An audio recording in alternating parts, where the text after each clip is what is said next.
तो भाई McIntyre finally आ चुके हैं वापस एंड मैकिंटायर आके अटैक करते हैं सेमी ज़ेन पे। सबसे अच्छी बात है भाई कि इनका कैरेक्टर चेंज नहीं हुआ है, हील वाले ड्रू मैकिंटायर ही वापस आए। एंड यहाँ पे भाई डब्ल्यूडब्ल्यूई एक चीज़ और भी प्रूव करते हुए दिखी है, वो ये है कि ये कुछ भी सेंसलेस नहीं करते हैं। यानी कि अगर ये कुछ भी कराते ना, एक फेस ऑफ भी कराते हैं, तो उसके पीछे भी काफ़ी ठोस रीज़न होता है एंड आगे जाके वो चीज़ कहीं ना कहीं स्टोरी के अंदर वर्क करते हुए दिखती है। आपको याद होगा भाई वो टाइम जब जे उसो आए थे नए नए मंडे नाइट रॉ के अंदर, उसके बाद मैकिंटायर उनसे बिल्कुल भी खुश नहीं थे। बीच में आते हैं सेमी ज़ेन बीच बचाव करने एंड सेमी ज़ेन मैकिंटायर का फेस ऑफ हमें देखने को मिला था जे उसो के कारण।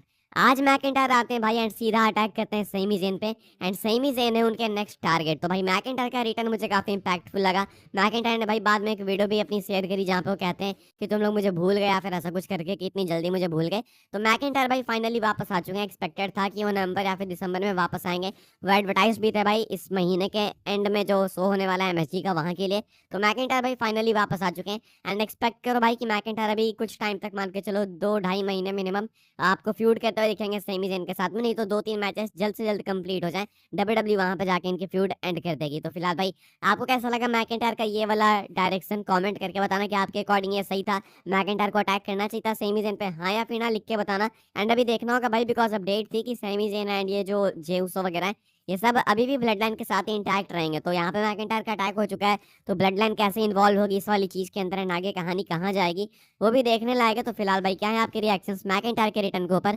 कमेंट करके बताना जरूर से। बाकी आगे बढ़ते हैं गाइस, हम लोग बात करते हैं अगली स्टोरी के बारे में जो कि सैटरडे नाइट्स मेन इवेंट को लेकर। तो भाई डब्ल्यूडब्ल्यूई ने 2 नए मैचेस ऐड कर दिए सैटरडे नाइट्स मेन इवेंट के कार्ड के अंदर एंड 2 नए मैचेस के साथ भाई डब्ल्यूडब्ल्यूई ने टोटल 3 मैचेस अनाउंस कर दिए। तो ये 3 मैचेस कौन से मैं आपको दिखा देता हूँ भाई। एक तो अपना होने वाला है Kevin Owens versus Cody Rhodes का अनडिस्प्यूटेड टाइटल मैच। इसके बाद भाई विमेंस वर्ल्ड चैंपियनशिप का मैच आपको देखने को मिलेगा जहां पे लिव मॉर्गन डिफेंड करेंगे अपनी टाइटल को अगेंस्ट इयो स्काई। एंड एक और मैच जो कि ऑफिशियल हुआ है अभी तक इस वाले शो के लिए, वो है डब्ल्यूडब्ल्यूई वर्ल्ड चैंपियनशिप का एंड ये है भाई गुंथर एंड फिन बैरर के बीच में। तो ये 3 मैचेस अभी तक डब्ल्यूडब्ल्यूई ने इस वाले इवेंट के लिए ऐड किए हैं। कह नहीं सकते भाई कि टोटल कितने मैचेस होने वाले, 4 होंगे, 5 होंगे, 6 होंगे, कह नहीं सकते। लेकिन भाई अभी तो ये 3 मैचेस जो अनाउंस्ड हैं वो तीनों वर्ल्ड टाइटल मैचेस हैं। एक अनडिस्प्यूटेड टाइटल मैच, एक women's world championship match and एक गुंथर की डब्ल्यूडब्ल्यूई वर्ल्ड चैंपियनशिप का मैच। मुझे लगता है भाई कि शायद 2 और मैचेस ये ऐड कर सकते हैं, लेकिन इसमें एक दिक्कत भी है, वो मैं आपको आगे बताऊंगा। फिलहाल आपके अकॉर्डिंग भाई और कौन सा मैच ऐड होना चाहिए, कमेंट करके बताना। सुपरस्टार्स तो भाई बहुत सारे एडवर्टाइज थे, रोमन भी थे, रॉलिंस भी थे। तो मुझे लगता है शायद एक रोमन का ऐड हो सकता है अगेंस्ट सोलो सिकोआ, शायद मे बी सेथ रॉलिंस का भी हो सकता है। कंफर्म नहीं कह सकता मैं, लेकिन भाई वो पोस्टर पे थे तो होना बनता है यार। आई डोंट नो फिर उसके अलावा क्या रीजन है कि आपने पोस्टर पे डाला, तो इनका मैच बनता तो है। बाकी भाई आगे बढ़ते हैं, बात करते हैं अगली स्टोरी के बारे में। शायद भाई डब्ल्यूडब्ल्यूई 5 मैचेस करे भी ना, बिकॉज ये इवेंट 2 घंटे का ही होने वाला। अब 2 घंटे के अंदर भाई ये 5 मैचेस कैसे डालेंगे मुझे नहीं पता। तो इसलिए मुझे लगता है भाई शायद ये सिर्फ 3 मैचेस के साथ ही काम चला सकते हैं। ये बताया जा रहा है भाई, स्क्रीनशॉट्स डाले लोगों ने, कि इवेंट जो है वो एनबीसी के ऊपर 2 घंटे का ही इवेंट शेड्यूल्ड है। यानी कि आपको 2 घंटे का ही ये शो देखने को मिलेगा। ये 8 बजे से लेकर 10 बजे रात तक के लिए शेड्यूल्ड है, जो कि इंडिया में भाई अभी डे लाइट सेविंग के कारण सुबह 6:30 से 8:30 हो जाएगा। अब इंडिया में आएगा भी या फिर नहीं वो कंफर्म नहीं है, चांसेस काफी कम है कि इंडिया में आएगा। फिलहाल भाई सैटरडे नाइट्स मेन इवेंट एक 2 घंटे का ही शो होने वाला है। अब क्योंकि ये पेपर व्यू नहीं है भाई, तो ये तो एक्सपेक्टेड था, मुझे कहीं ना कहीं लग रहा था कि कुछ तो कमी होगी। तो यहाँ पे भाई 1 घंटे ये काटने वाले इस वाले शो से। एंड यहाँ पे अगर 2 घंटे के अंदर 5 मैचेस डालेंगे तो भाई समझ जाओ कि कितने छोटे छोटे मैचेस होंगे। लेकिन अगर 3 मैचेस डालेंगे तो देन तो भाई हाँ, ये इवेंट फिर भी लग सकता है कि हाँ भाई 3 मैचेस के अकॉर्डिंग सही था। मैं कह नहीं सकता भाई कंफर्म कि क्या होगा क्या नहीं होगा, लेकिन फिलहाल Saturday Night's Main Event NBC network के ऊपर, एनबीसी यूनिवर्सल के ऊपर 2 घंटे के तौर पे ही शेड्यूल किया गया है कि शायद आपको 2 घंटे का ही ये वाला इवेंट देखने को मिलेगा। आगे बढ़ते हैं guys, हम लोग बात करते हैं अगली स्टोरी के बारे में, जो कि अगेन इसको ही लेके एंड इसकी टिकट सेल्स में आपको बता देता हूँ भाई। इसके लिए टिकट्स बहुत आग की तरह बिक रहे हैं भाई, ऑलमोस्ट हर इवेंट के लिए भाई टिकट्स बहुत भयंकर बिकते हैं। अभी इसके लिए भी सेम हालात है, रसल टिक्स की अपडेट है, मैं आपको बता देता हूँ, आप लोग देख सकते हो। अवेलेबल टिकट्स भाई सिर्फ और सिर्फ अब 1645 बच चुके हैं, यानी कि 1645 टिकट्स बचे हुए हैं। सेटअप कैपेसिटी भाई टोटल थी 14,041 की, जिसमें से कि हो चुके हैं डिस्ट्रीब्यूट 12,396 टिकट्स। पिछले 7 दिनों के अंदर भाई इन्होंने 1328 टिकट्स बेचे हैं। डब्ल्यूडब्ल्यू भाई इस वाले इवेंट को स्पेशल बनाना चाहती है, लुक वाइज देख लो, थीम वाइज देख लो, हर तरीके से इसको रेट्रो वाइब देना चाहती है।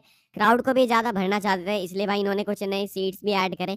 तो वो भरने के लिए भाई इन्होंने जो सीट्स ऐड करे वो भी सेल होते हुए दिख रहे हैं यहाँ पे। एंड ये वाला इवेंट भी आपको सोल्ड आउट जाते हुए दिखेगा। स्टेज के मामले में आप लोग ज़्यादा कुछ एक्सपेक्ट करना मत भाई, ज़्यादा कुछ क्या, मैं तो कहता हूँ कुछ भी मत एक्सपेक्ट करना भाई, बिकॉज ये वो अंडरग्राउंड एंट्रेंस ही मोस्ट लाइकली बनाने वाले हैं, वो देख के लग रहा है चार्ट को।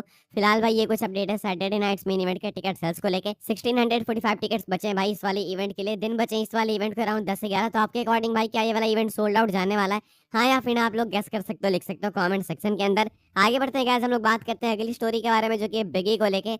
आज भाई फाइनली न्यू डे का वो वाला सेगमेंट हो गया जिसके लिए फैंस वेट कर रहे थे, डरे हुए थे भाई कि कहीं न्यू डे का ब्रेकअप ना हो जाए। तो ऑफिशियल ब्रेकअप तो नहीं कह सकते भाई, लेकिन हमें पता चल चुका है कि अब आगे क्या होने वाला है। न्यू डे के इस वाले सेगमेंट के लिए बिगी भी प्रेजेंट होते हैं। बिगी कहते हैं कि देखो भाई, मैं तुम्हारे साथ अभी हो तो नहीं सकता, रसल नहीं कर सकता, लेकिन मैं अभी आने वाले हर एपिसोड में तुम्हारे साथ होऊंगा, तुमको चीयर अप करने के लिए, तुम्हारे मैनेजर के तौर पे। कहते हैं Kofi Kingston and Xavier Woods की हमें तुम्हारी नीड है नहीं, तुम्हें अब याद आ रही है हमारी। तो यहाँ पे भाई इन लोगों ने एक तरीके से हील टर्न कर लिया। हम लोगों ने एक्सपेक्ट किया था कि जेवियर वुड्स में भी अटैक करेंगे कोफी पे, लेकिन इन दोनों ने भाई एक दूसरे के हाथ को मिलाया एंड उसके बाद बिगी पे ही ये लोग टर्न कर गए। कहते हैं कि तुम्हारी नीड नहीं है। जेवियर वुड्स तो भाई कुछ काफी ज्यादा ही ब्रूटल हो जाते हैं। कहते हैं कि तुमने यूज करा है हमारा अपने मतलब के लिए, तुमने ये नहीं देखा कि हम सबको साथ में आगे बढ़ना है, तुम अपने लिए आगे बढ़ गए। उसके बाद जो भी तुम्हारे साथ हुआ ये सारी चीजें, अब जो भी है तुम अब हमारे साथ आना चाहते हो, तो ये तो अब हम होने नहीं देंगे। ये बेसिकली भाई बिगी पे टर्न कर गए एंड काफी छलनी करने वाली बातें कह गए बिगी को। आपको ये सेगमेंट देखना चाहिए, आपने नहीं देखा तो मैं रिकमेंड करूंगा, मैं ज्यादा स्पॉइल करूंगा नहीं। लेकिन बात घुमा फिरा के इतनी सी है कि जेवियर वुड्स कोफी किंगस्टन अब बिगी के साथ सेम पेज पे वर्क नहीं करना चाहते हैं। बिगी भाई काफी इमोशनल होकर वहां से जाते हैं भाई। अब सोचो यार बेचारा, मतलब बिगी तो भाई हमेशा पॉजिटिविटी पॉजिटिविटी करते रहते हैं, लेकिन आज जब भाई इतने लंबे टाइम बाद बिगी वापस आते हैं टेलीविजन पे वीकली एपिसोड में, तो भाई इनको ये सिला मिलता है इनके खुद के टीम मेंबर्स की तरफ से। अब यहाँ से भाई स्टोरी डेफिनेटली आगे बढ़ते हुए आपको दिखेगी कि बिगी आपको 110% अपना इन रिंग कम बैक करते हुए दिखेंगे एंड कहानी आगे बढ़ेगी। शायद आपको इनका 2-on-1 हैंडीकैप मैच या फिर may be triple threat match भी देखने को मिल सकता है आगे जाके, मे बी एट रेसलमेनिया। मुझे ऐसा लगता है भाई कि डब्ल्यूडब्ल्यूई ने जानबूझ के जेवियर वुड्स से ये वाली बात बुलवाई है कि तुम कभी नहीं वापस आने वाले, सच्चाई बता दो लोगों को, ताकि बिगी भाई खुद और भी ज्यादा हार्ड वर्क करें एंड वो आ जाएंगे वापस। अब इसका मतलब है भाई कि वो खुद इंटरनली क्लियर हो चुके हैं, तभी भाई डब्ल्यूडब्ल्यूई इस वाली कहानी को ला रही है, यानी कि वो मेडिकली क्लियर है, तभी डब्ल्यूडब्ल्यूई वाले भाई इस वाली कहानी को दिखाना चाहते हैं। एंड हम सबको मालूम है कि भाई इसके बाद बिगी वापस आएंगे एंड वो इन रिंग एक्शन में आएंगे, कम बैक करेंगे एंड उसके बाद आपको न्यू डे का सागा अनफोल्ड होते हुए दिखेगा अच्छे तरीके से। आगे बढ़ते हैं गाइस, हम लोग बात करते हैं अपनी नेक्स्ट एंड फाइनल स्टोरी के बारे में, जो कि ब्लड लाइन को लेके। सर्वाइवर सीरीज के बाद भाई एक ऑफ एयर फुटेज इनकी निकल के सामने आई है, मैं आपको दिखा देता हूँ।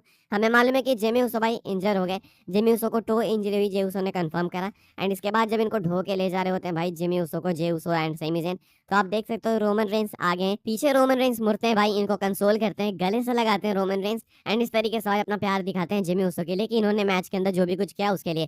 काफी सारे लोग भाई जिमी उसो का एमवीपी बोल रहे हैं इस वॉर गेम्स मैच का एंड मैं अग्री भी करूंगा भाई। जिमी उसो ने काफी कुछ अपना रिस्क पे लगाया, दांव पे लगाया एंड जिमी उसो भाई इस मैच के एमवीपी बन के सामने आए। तो इस तरीके से भाई रोमन रेंस के एक इमोशनल साइड हमें देखने को मिल रही है इस वाले ऑफ एयर फुटेज के अंदर। मुझे लगा आपको दिखा देते हैं। फिलहाल भाई इस वाली वीडियो के लिए सारी अपडेट्स थी, सॉरी